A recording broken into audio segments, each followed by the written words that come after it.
In today's news, the Thai government plans to give half doses of COVID vaccines to the reluctant elderly population. The murderer of a Swiss tourist gets life in prison, and police close in on the location of a notorious hitman. All this is coming up in today's program.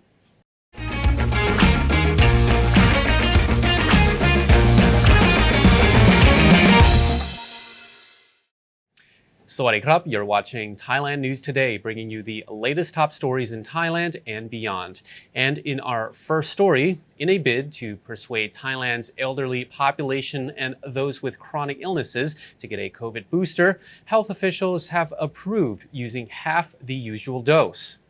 Dr. Kittipum Wongjarit says the half dose will be an mRNA vaccine such as Pfizer, adding that officials are acknowledging a fear of side effects among the elderly. According to a Nation Thailand report, Kittipum says 97% of the COVID deaths reported yesterday were in people in high-risk groups such as the elderly, those with underlying health conditions, and pregnant women. Out of the 70 deaths reported, 47 were over the age of 70, and 52 had only received a single vaccine dose or none at all. Kittipum was quoted saying studies found that 30% of the senior COVID patients did not have lung inflammation. So, if this group was given better protection, we should be able to reduce the number of deaths. If up to 60% of the elderly population gets the third shot, deaths can be more than halved. The Health Ministry is launching two campaigns ahead of the Songkhla holiday next month. The first will be to persuade the elderly population to get vaccinated or boosted prior to receiving family members over the holiday. The second campaign is aimed at those who plan to visit their elderly relatives. The campaign will encourage them to avoid mass gatherings and large social events for at least a week before visiting their home provinces and to take an antigen test before traveling. The Thai man who murdered a Swiss tourist at a Phuket waterfall last year has been sentenced to life in prison by the Phuket court. 28-year-old Thirawat Thawtip was initially sentenced to death, but it was then reduced to life in prison given that Thirawat confessed to investigators. The body of 57-year-old victim Nicole Sylvain Weisskopf, the deputy protocol chief of the Federal Assembly of Switzerland, was found at a creek near the Ao Yon waterfall in August of 2021. A black sheet covered her body, and she was only wearing a t-shirt and jacket. Her shorts and underwear were found nearby. Thirawat was in the forest collecting wild orchids and plants when he saw the Swiss woman sitting on a rock by a stream with her feet in the water. At first, he intended to rape her. Then reports say he attacked her from the back and grabbed her neck in a chokehold. She reportedly fought back, and they both fell into the water. Thirawat strangled her until she was unconscious and then took off her pants and underwear. According to reports in Thai media, Thirawat did not have sexual feelings after turning the woman around and seeing that she was dead. He then covered the body with a black plastic sheet, took 300 baht from the body, and fled. Yesterday, the Phuket Provincial Court announced the judgment and invited the victim's family in Switzerland to join through video conference. The court found Thirawat guilty of murder and sentenced him to death, but given that Thirawat confessed to the crime throughout the questioning, the penalty was commuted to life imprisonment. Weisskopf had entered Thailand under the Phuket Sandbox reopening scheme, which had just launched a month prior and was the first entry program allowing an alternative to quarantine since the start of the pandemic. Choose your trip to your favorite island with 5-Star Marine. Go to 5starmarinephuket.com. Officers found a camp at a mountain in the southern province of Songkhla, where they suspect an alleged hitman on Thailand's most wanted list was hiding. The 45-year-old, who is wanted on multiple charges involving murder, allegedly shot an M16 rifle during a police chase, killing an officer. Following the gunfire exchange, the alleged hitman, Jamrat Chui Rakjan, along with other two suspects, managed to escape.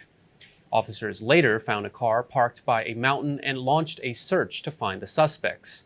More than 100 police, soldiers, and forest rangers searched Songkhla's Khao Mountain and found a camp set up with a temporary shelter, clothes, and first aid equipment.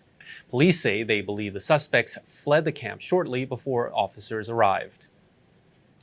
And in another separate search, officers in the Isan province of Buriram are still searching for the senior forest ranger who allegedly shot and killed his ex-wife's son Sunday night. The victim's family says the ranger called them after the shooting, saying he threatened to murder the entire family. He is believed to be hiding in a forest near the Dong Yai Wildlife Sanctuary.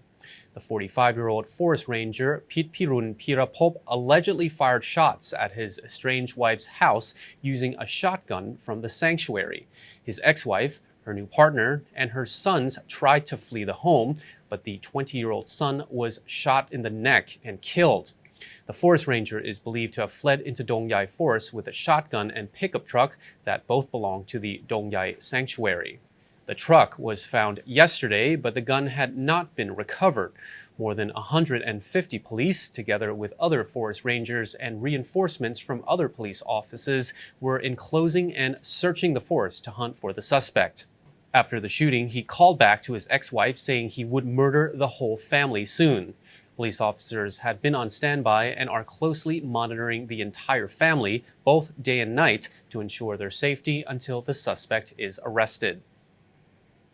Travelers from Thailand and Cambodia who are vaccinated against COVID can now enter Malaysia by air without undergoing a lengthy quarantine through the country's Vaccinated Travel Lane, or VTL scheme, which was first launched with Singapore.